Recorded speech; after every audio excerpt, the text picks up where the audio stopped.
Peoples party को एक महाजिरों की मुखालिफ जमात के तौर पे देखा जाता है, तो कैसे देखते हैं आप इन चीज़ों को? आप भी मुहाजिर हैं। एमपीए एमएनए कहाँ है? तलाशी गुमशुदा के बैनर लगाए जाएं। इन्होंने यहाँ जो किया, लोगों को परेशान किया, तंग किया, उससे उम्मीदवार अगर सपोज ये बात नहीं होती, क्योंकि ऑन रिकॉर्ड बात हो रही है, आप जीत जाते हैं और अगर ये काम नहीं होते तो पीपल्स पार्टी अगर इलेक्शन नहीं भी लड़े तो कोई मसला तो नहीं है, क्योंकि इख्तियारात तो सारे पीपल्स पार्टी के हाथ में ही है। बिस्मिल्लाहिर्रहमानिर्रहीम, अस्सलाम वालेकुम वरहमतुल्लाहि वबरकातुहू। नाज़रीन हज़रात, कराची की फिजाओं में बल्दियाती इलेक्शन की गूंज एक बार फिर सुनाई दे रही है। 3 बार मुलतवी होने के बाद 15 जनवरी को साल 2023 में बल्दियाती इलेक्शन होने जा रहे हैं। जैसा कि हम आपके दरमियान तमाम सियासी जमातों के जिम्मेदारान और उम्मीदवारान के इज़हार ख्याल पेश कर रहे हैं। आज हमारे साथ मौजूद है सिंध की बादशाह पार्टी। जी हाँ, बिल्कुल आप समझ गए होंगे, आपने पीछे तीर देख लिया होगा। पीपल्स पार्टी के लाइन्स एरिया UC10 के चेयरमैन के उम्मीदवार अरशद जान हमारे साथ मौजूद हैं। आज इनसे सवाल जवाब करेंगे और इनके तहफ़्फ़ुज़ात और इनके इज़हार ख्याल आपके दरमियान पेश करेंगे। अरशद भाई अस्सलाम वालेकुम। वालेकुम अस्सलाम। अरशद भाई कैसे हैं? तबीयत ठीक है? अल्हम्दुलिल्लाह। अच्छा, वैसे अरशद भाई, पीपल्स पार्टी अगर इलेक्शन नहीं भी लड़े तो कोई मसला तो नहीं है, क्योंकि इख्तियारात तो सारे पीपल्स पार्टी के हाथ में ही है। देखिए, मैं खिदमत पे यकीन रखता हूँ और यहाँ के लाइन एरिया के लोग इस बात के गवाह हैं कि हमने हर दौर में, इलेक्शन तो आज की बात है, इलेक्शन जब नहीं भी होते हम लोगों की खिदमत जारी रखते हैं और ये इलेक्शन भी उस खिदमत के नज़रिए के तहत हम लड़ रहे हैं ताकि आवाम की खिदमत हो सके। अच्छा अरशद भाई, वैसे लाइन्स एरिया की जो तारीख रही है, लाइन्स एरिया में जो है वो अमूमन जो है वो मुत्तहदा कौमी मूवमेंट जीतती रही है, तो क्या समझते हैं कि इस मरतबा जो है वो लोगों की सोच तब्दील हो जाएगी, एक रस्मी वोट जो चलता हुआ आ रहा है वो पीपल्स पार्टी के खाते में हो जाएगा, ऐसा कुछ लग रहा है? देखिए, ये तो हो चुका है ना कि लोग मायूस हैं 35 साल में। इससे भी जो मुंतखब लोग थे, पाकिस्तान पीपल्स पार्टी बराह रास्त यहाँ से मुंतखब नहीं हुई। ये पहला मौका है कि लाइन्स एरिया की आवाम पाकिस्तान पीपल्स पार्टी की तरफ देख रही है और वो ये समझती है कि वो पार्टी है जो अख्तियारात का रोना नहीं रोएगी और बल्कि अमली काम करेगी। आपने देखा कि हम यहाँ मुंतखब नहीं थे, लेकिन हमने पाकिस्तान पीपल्स पार्टी की सिंध गवर्नमेंट से जो यहाँ सड़कें बनवाई, कोई MP MNA नहीं बनवा सका, कोई चेयरमैन नहीं बनवा सका। बिल्कुल। अच्छा अरशद भाई, जैसे कि अमूमन मतलब इस तरह का तसव्वुर पेश किया जाता है या हमारे सामने से भी चीज़ें गुजरती हैं, आप एक मोतबर सियासतदान है, सीनियर सियासतदान है, आपकी नज़रों से भी गुजरी होंगी कि पीपल्स पार्टी को एक महाजिरों की मुखालिफ जमात के तौर पे देखा जाता है, तो कैसे देखते हैं आप इन चीज़ों को?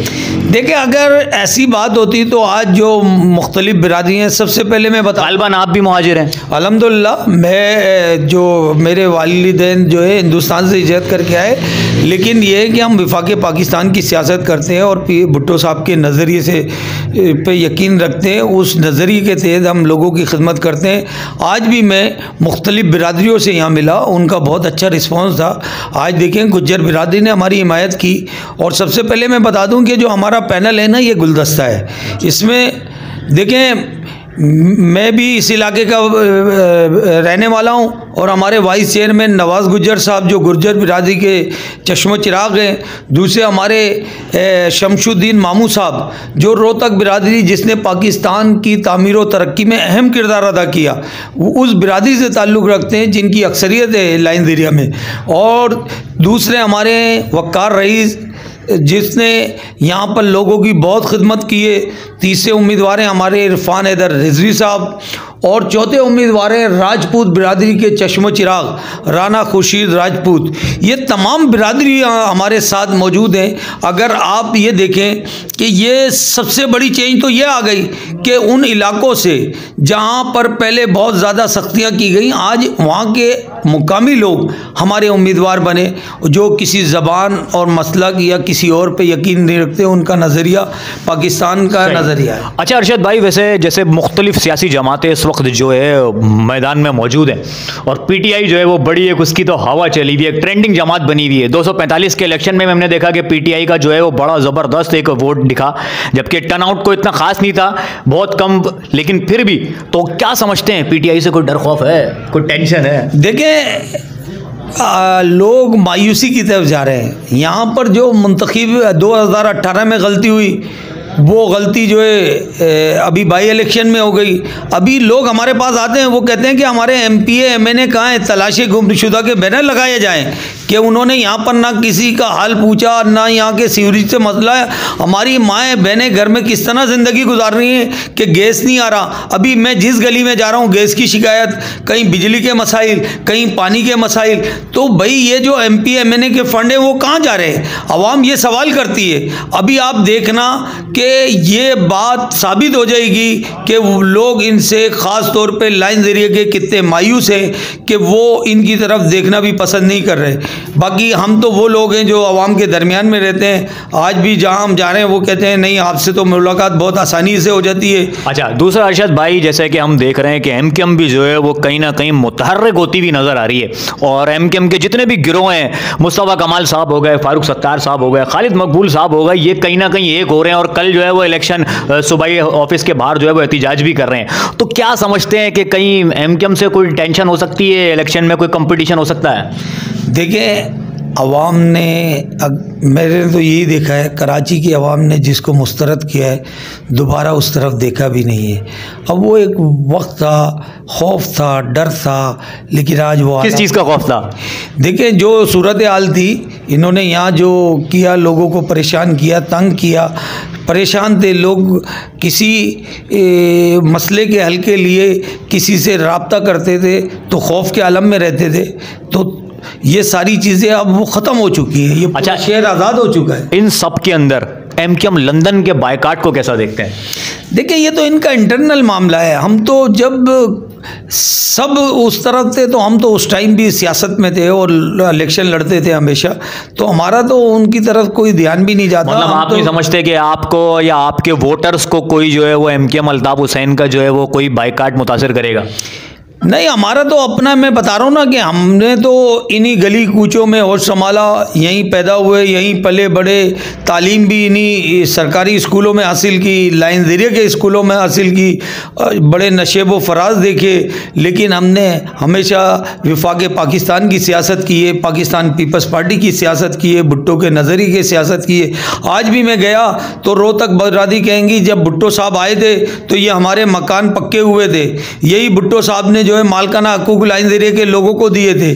तो और भुट्टो साहब के दौर में ही उनके वालिद दादा जो आज बच्चे हैं वो इस बैरून मुल्क गए, जहाँ से वो पाकिस्तान के लिए जो है सरमाया लेके आए और उनके हालात चेंज हुए, माशाल्लाह। अच्छा अरशद भाई, दूसरी जानिब हम देखते हैं इस बल्दियात के इलेक्शन के अंदर एक जो बहुत ज़्यादा सोशल मीडिया पे एक्टिव एक आवाज़ चल रही है और कराची के मसाइल पे भी एक्टिव चलती है, जमात इस्लामी हाफिज़ नईम उर रहमान की बात कर रहा हूँ मैं। तो कैसा देखते हैं कि हाफिज़ नईम उर रहमान साहब वाकई चेयरमैन बन जाएंगे इस मरतबा, या फिर हल सिर्फ जमात इस्लामी सिर्फ नारा ही रह जाएगा? देखें, उनका तो जब भी मेयर बनाए ना, अगवानी साहब 79 में बने, उस टाइम ज़ियाउल हक का माशाल्लाह था। 83 में बने, ज़ियाउल हक का माशाल्लाह था। जब नेमतुल्लाह साहब बने नाज़िम कराची तो वो 2001 का इलेक्शन था और जनरल मुशर्रफ की हुकूमत थी। लेकिन आज जो है जमहूरी हुकूमत है और आज जो है हर लोग आज़ाद हैं और इंशाअल्लाह अवाम को वोट डालने का हक मिल चुका है। तो वही जमहूरी पार्टियां जीतेंगी जो अवाम के दरमियान में होंगी, जो अवाम की खिदमत में यकीन रखते होगी। इंशाअल्लाह मुझे उम्मीद है इस दफ़ा पाकिस्तान पीपल्स पार्टी का जियालाई मेयर कराची बनेगा। बहुत पुरुम्मीद नज़र आते हैं। दूसरी जानिब अरशद भाई, लाइन ज़रिए की आवाम को आखिर में क्या मैसेज देना चाहेंगे एक चेयरमैन की हैसियत से कि लाइन ज़रिए की आवाम के लिए क्या पैगाम है? बस मैं ये पैगाम देना चाहता हूँ कि पाकिस्तान पीपल्स पार्टी के पूरे लाइन ज़रिए से पैनल इलेक्शन लड़ रहे हैं। ये वो लोग हैं जो आप ही के भाई हैं, आप ही के बच्चे हैं, आप ही के बेटे। अच्छा, आज से पहले पीपल्स पार्टी कभी जीती है लाइन ज़रिए से? देखिए, पीपल्स पार्टी पे ये बराह रास्त तो नहीं जीत सकी, लेकिन पीपल्स पार्टी ने लाइन ज़रिए की खिदमत बहुत की है। तो इसीलिए आज जो गली कूचों से जो हमारे उम्मीदवार बने तो वो इस बात को महसूस करते हुए कि मसाइल का हल जो है पाकिस्तान पीपल्स पार्टी है, पीपल्स पार्टी के दौर में लाइन ज़रिए की मसाइल हल हुए और इंशाअल्लाह आइंदा भी पीपल्स पार्टी का ही मेयर और चेयरमैन, यूसी चेयरमैन, काउंसलर इनके मसाइल हल करेंगे। अरशद भाई, आखिर में वही सवाल जो बार बार मैं रिपीट कर रहा हूं कि क्या किसी जैसी जमात को समझते हैं कि जिससे जो है बहुत ज्यादा टेंशन मतलब नजर आती है कि यार अगर हम नहीं जीते तो ये जीत जाएगा, इसकी बहुत ज्यादा टेंशन है, कोई तो होगी ऐसी जमात। देखिए, जो मैं पब्लिक का रिस्पांस देख रहा हूँ, यकीन माने मैं तो अपनी बात बता सकता हूँ कि माशाल्लाह हर तरफ अभी मैं मतलब किसी भी जमात को आप ऐसा ही समझते हैं कि आपको डिफीट कर पाएगी? देखें, उनके पास उम्मीदवार मुकम्मल नहीं है। शुक्र अल्हम्दुलिल्लाह पीपल्स पार्टी का हर वार्ड में उम्मीदवार है, हर गली में कारकुन है, हर यूसी चेयरमैन है। मतलब ना पीटीआई, ना एमकेएम, ना जमात इस्लामी, किसी से कोई टेंशन नहीं है आपको? आप पूरे कॉन्फिडेंट है आप ही नहीं जीतना ही? अल्हम्दुलिल्लाह अल्हम्दुलिल्लाह लोग जाग चुके हैं, लोग समझ चुके हैं, लोग ये बात देख रहे हैं कि ये वो वाहिद लोग हैं, वो वाहिद पार्टी है जो अख्तियारात का रोना नहीं रोएगी। वरना हर आदमी ये कहता है कि मुझे सिंध गवर्नमेंट अख्तियार नहीं दे रही, मुझे विफाकी को। भाई आइन और कानून में जो बल्दियाती अमूर हैं वो तो दर्ज है। जब कोई बल्दियाती इलेक्शन होता है, आज भी हो रहा है, तो उसमें पता है कि चेयरमैन का अख्तियार क्या है, काउंसलर का अख्तियार क्या है, मेयर कराची का क्या है, टाउन चेयरमैन का अख्तियार क्या है। तो भाई आप सोच समझ के हिस्सा लेना। अरशद भाई, सपोज पीपल्स पार्टी जीत गई, प्रोग्राम को इख्तिताम की तरफ लेके जाते हैं, सपोज पीपल्स पार्टी जीत जाती है, सब में पहला क्या काम होगा जो लाइन जरिए के लिए आप करवाएं? देखें, लाइन एरिया में सबसे पहला काम जो है ये गैस का मसला है। गैस के मसाइल हल करने, नो डाउट गैस का मसला है, संजीदा बिजली के मसाइल हल करने, सीवरेज की लाइनें जो डैमेज हो चुकी कोई प्रोग्राम तरतीब दिया आपने? शुक्र अल्हम्दुलिल्लाह हमारे पास पूरा एक प्रोग्राम। बिल्कुल लाइन एरिया, मैं ये कहता हूँ कि हमारे उम्मीदवारों को बिठाएं, मुझे मेरे सामने बिठाएं, दूसरे उम्मीदवार। अगर सपोज ये बात नहीं होती, क्योंकि ऑन रिकॉर्ड बात हो रही है, आप जीत जाते हैं और अगर ये काम नहीं होते तो? देखें, पीपल्स पार्टी ने हमेशा अवामी मसाइल पे तवज्जो दी है। इंशाअल्लाह यहाँ के मसाइल आप देखिए, हमने गैर मुंतखब होकर पहले ये साबित किया कि हम मसाइल हल कर सकते हैं। यूसी 10 में जहाँ पानी नहीं था वहाँ पानी पहुँचाया, जहाँ रोड नहीं थे रोड बनाए, किसी एमपीए एमएनए ने नहीं बनाए। अभी देखें जितनी लाइटें इस दौर में हर जगह लगी हैं, इससे पहले स्ट्रीट लाइटें इतनी नहीं लगी। पूरी यूसी गवाह इस बात की। और जो हमने तो सीवरेज निज़ाम की बेहतरी के लिए बहुत सारे प्रोग्राम रखे हुए हैं। इंशाअल्लाह आप देखें, हमारा ख्वाब है कि लाइन एरिया को, पूरे लाइन एरिया को और यूसी 10 को मॉडल यूसी बनाएं। वो माशाल्लाह भाई, बड़े मजबूत इरादे नज़र आते हैं पीपल्स पार्टी के चेयरमैन अरशद जान साहब के। तो अरशद जान साहब की पीपल्स पार्टी के प्लेटफॉर्म से आपके दरमियान हम तहफ़्फ़ुज़ात इजहार ख्याल पेश कर रहे थे। तो नाज़रीन हज़रात, फिर मिलेंगे किसी और दूसरे सियासी जमात के उम्मीदवार के साथ में। और अगर आप अरशद जान साहब की बातों से मुत्तफिक हैं या इख्तलाफ रखते हैं तो कमेंट बॉक्स में अपनी राय का इज़हार ख्याल जरूर कीजिएगा। अपने मेज़बान अमीनुल खान को इजाज़त दीजिए इसी के साथ कि फिर मिलेंगे। अपना बहुत बहुत ख्याल रखिएगा। अस्सलाम वालेकुम।